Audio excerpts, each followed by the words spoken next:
We're talking about networking. It doesn't sound like such a glamorous thing to do, but it is very, very necessary. Networking has always been the basis for making new connections, possibly gaining new clients. So it's really important that you do it well because it can be very time consuming. And if you're not getting the kind of results and success that you want from it, then maybe you need a couple of tips to make it just a little bit more effective and a little bit more efficient.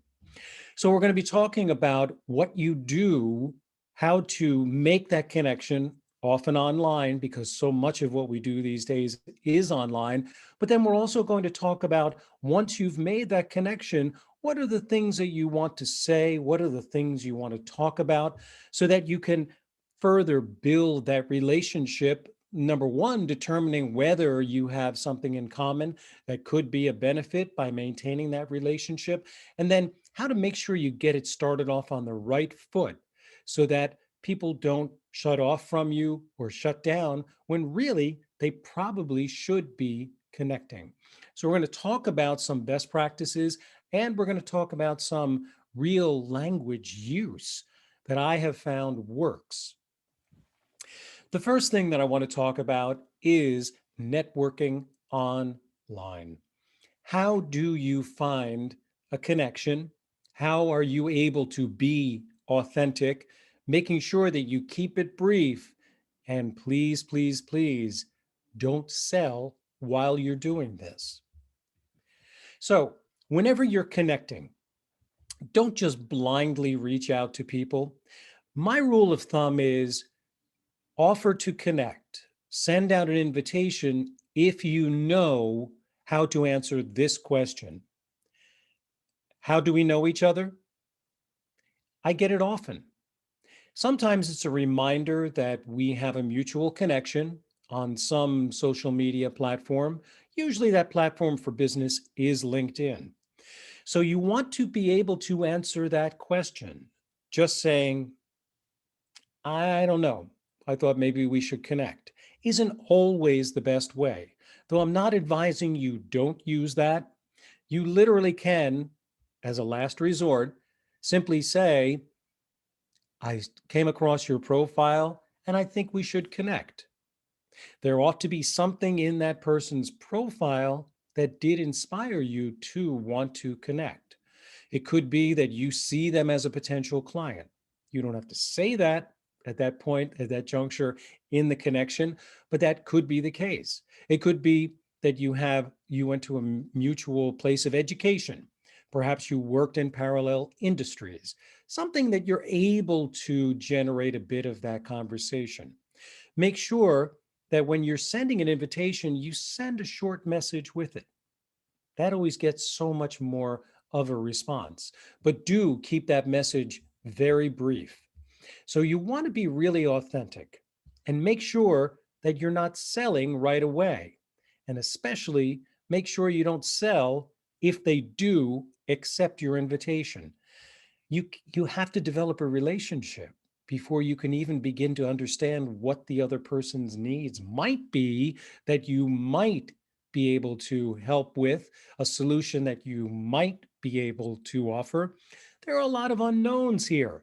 So make sure that you keep it nice and authentic. I'm going to give you an example. Back in March of 2020, there was an upheaval, as we all have experienced. And at that time, I felt like I was very much not sure of what the next steps forward were going to be. So, in that time of uncertainty, I utilized my connections on LinkedIn. People who I saw were also Forbes coaches like myself, members of the Forbes Coaches Council. And I figured there's a group that I could embrace as trusted advisors. And I sent a very short 3 sentence email, just being very transparent and telling them that I was feeling kind of lost and not just asking them for something, but saying I would like to create a group where we share perspectives. So you see, I was offering them an opportunity at a time when perhaps some of them would feel the same way. And many of them did. It was a very good response. And so many of those coaches I am still connected to this day. In fact, many of them join us on the Friday Blabbit broadcasts to offer their insights, which they are perfectly willing to give. It's all the season of giving, 12 months a year when it comes to networking. The next thing you want to make sure that you're doing is that you are offering content. Make sure that you are putting out articles out there on social media. Make sure that you have some sort of video presence. Everybody can do video. If you have any podcasts, even if it's just a handful, even if it's only one or two that you were invited to do, you can break them up into smaller bits and start to make that some of your content. Which brings us to the next, keep it short. Videos under 3 minutes are a really good idea. So are clips, information. Try to keep it relatively short so that you actually have more content to share over time. Now, video is very, very important, and nobody really has the excuse of not being able to put themselves on camera. And just so that you know, authenticity is so, so important. As long as you feel compelled and motivated to give the message that you want to give, it will be received by the people who were meant to receive it. Another thing to consider is that you definitely want to possibly add captioning to your short videos. This can be done through most video programs where you actually see the words underneath. The thinking is if people are looking at this during their business day or at a time where they can't allow the sound to be heard, you want to make sure that you're not just going through the motions and trying to sell through body language alone. You want to make sure the contents of that message are coming across. So, a good tip if you are considering adding caption to videos of yourself, relaying perspective and insights, always wear a dark shirt. Normally, the captioning will be in a white color, though it can be adjusted so that it stands out. But you want to make sure that those words do come across and people can see the captioning in your videos. Remember, everybody, content is king. Once somebody accepts an invitation to connect with you, they're going to go looking at your content. You want to be able to give them several samples of what that content should be. Next, make sure that your profile on all social media is reflecting who you are. Always be careful about what you put out on social media. Make sure that you're not losing connections because of posts that may turn some people off. Be careful about being too opinionated in social media. Just be careful. I'm not saying to not have a perspective. I'm a big fan of you understanding your point of view and trusting that. But watch out for any content that you don't think lives up to the standards that you're representing. Make sure your profiles are updated. Of course, if we look on LinkedIn, which is really big for business, make sure you have a photo. If you don't have a photo, it sends a signal of two things. Either you're extremely shy or you really don't care enough to put your image up there. Make sure you have a picture. Make sure the lighting is good. It does not have to be a professional shot, but just make sure that your face fills up most of that circle on LinkedIn. Also, make sure that all of the information is up to date. You can share some of that content we were just talking about in your LinkedIn profile.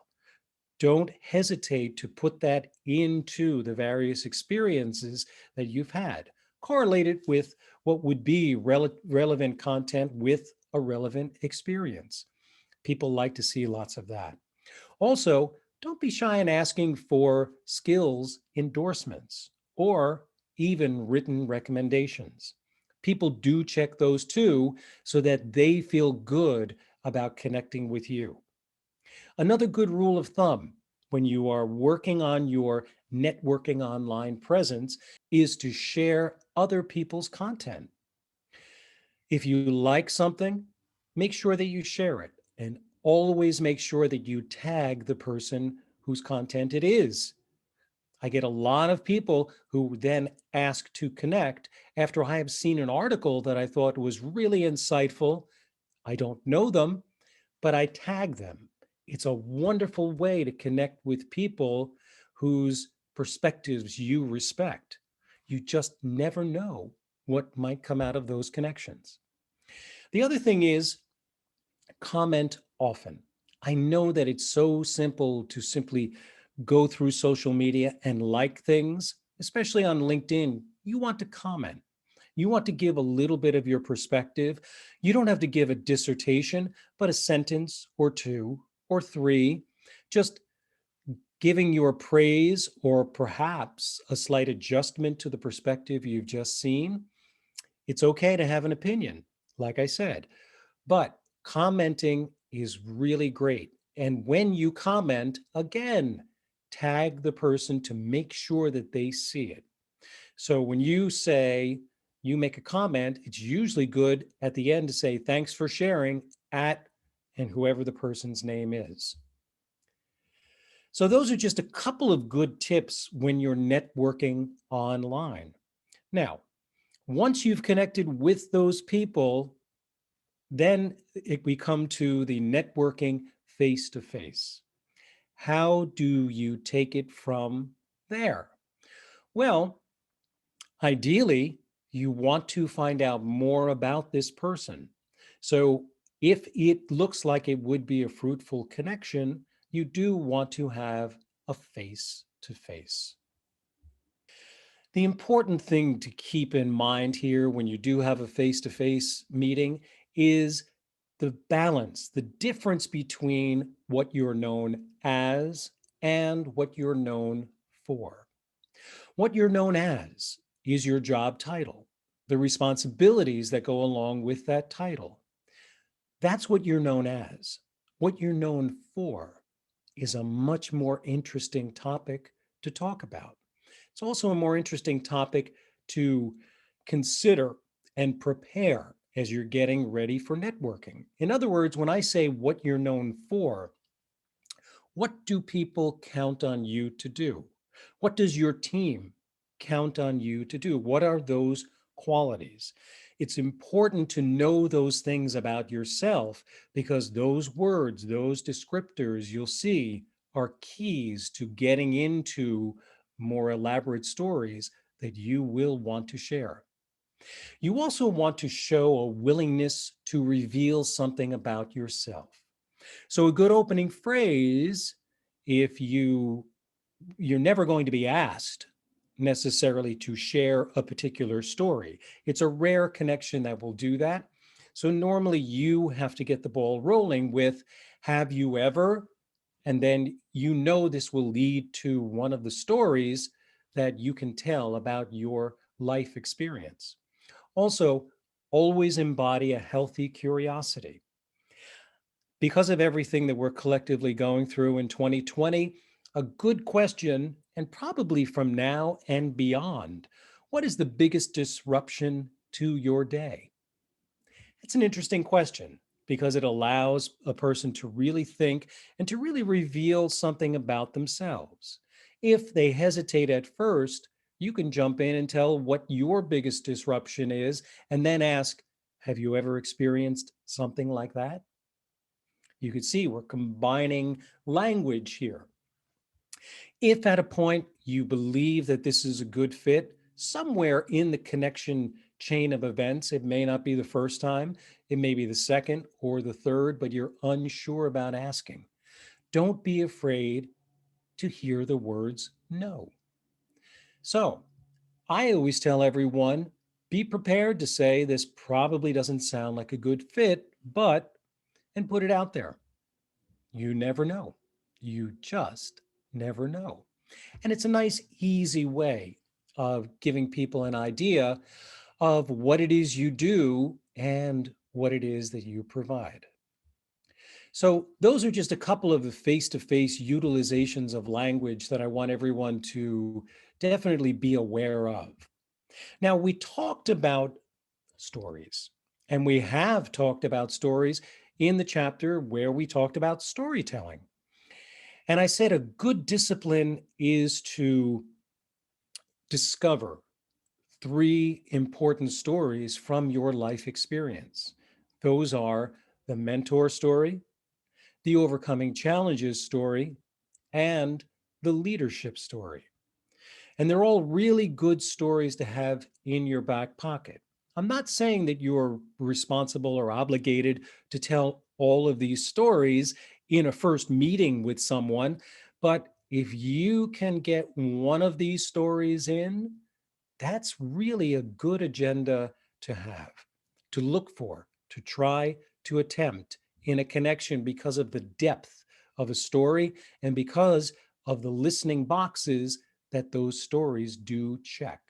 They do resonate. They resonate because there are descriptors from those stories. There are also descriptors from you asking the question in preparation for the meeting of, what am I known for? So you want to listen for any of those descriptive words that will easily allow you to insert some of your stories into the conversation. However, there are times when you need to be ready to start from neutral. Now, you can use some of the language we mentioned just a few moments ago. Have you ever, and you know where you're going with that. You see, having stories means you don't have to worry about what you're going to talk about. You will come up with some interesting things in conversation, but it doesn't have to be totally ad libbed. In reality, the things that you talk about in any conversation come from past experience, from your aspirations, from your understanding, from your abilities. It comes from so many places that already exist. It's just tapping into those. And so much of this advice that I'm giving is just so that you can give yourself validation and permission to do these things.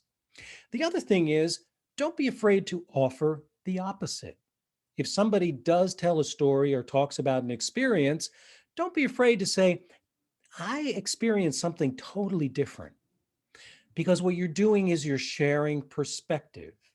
And again, you experienced something totally different is better than saying, I don't agree. Okay? Just a softer way of delivering the same message. The other thing that you can do in order to get into one of your stories or begin to talk about the things that you do is to use third party validation.